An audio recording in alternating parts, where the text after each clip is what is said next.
नमस्कार बंधू भगिनींनो, आपल्या सगळ्यांचं सहर्ष स्वागत आहे स्वास्तिकम या माझ्या चॅनलवर। मी आज आपल्यासाठी देवी भागवत पुराणातील पुढचा अध्याय घेऊन आलेली आहे, वसुदेव देवकी विवाह।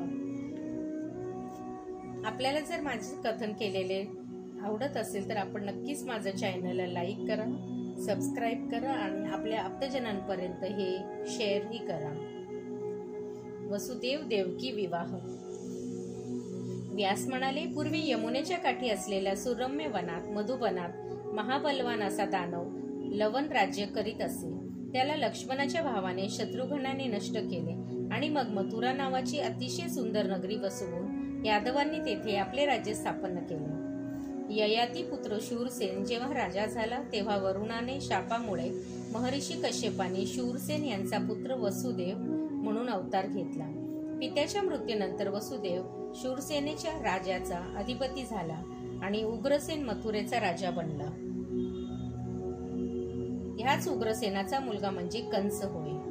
वरुणाच्या शापामुळे महर्षी कश्यपांची भार्या अदिती ही उग्रसेनाचा भाऊ देवक याची कन्या देवकी म्हणून जन्माला आली। महात्मा देवकाने तिचा विवाह वसुदेवाशी करून दिला। विवाह सोहळा चालू असतानाच आकाशवाणी झाली की, हे कंसा, देवकीच्या 8व्या मुलाचे हातून तुझे मरण आहे।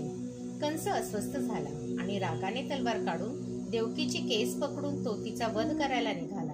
तेव्हा काही श्रेष्ठ अशा यादवांनी त्याची समजूत घातली आणि त्याला तिला मारण्यापासून परावृत्त केले। यादव कंसाला म्हणाले, ही तुझी बहीण आहे, अजून ती अबोध बालिका आहे, त्यातून विवाहासारखा मंगल प्रसंग, अशा या वेळी तिला मारणे योग्य नाही। तथापि भविष्य कोणी पाहिले आहे, पण सत्य गोष्ट म्हणजे बहिणीची हत्या करणे हे निंदनीय आहे। अशा प्रकारे पुष्कळ वेळा सांगून समजावूनही कंसाने ऐकले नाही।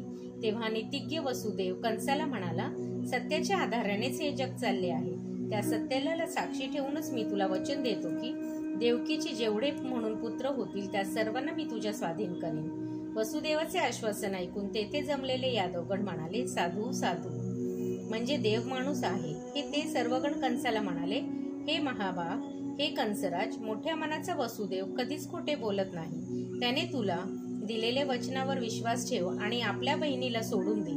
स्त्री हत्या घोर पातकांपासून स्वतःला वाचव। अशा प्रकारे समजविल्यानंतर कंसाने वसुदेवाचे म्हणणे ऐकले आणि बहिणीवरचा रागावरून धरलेले तिचे केस सोडून दिले।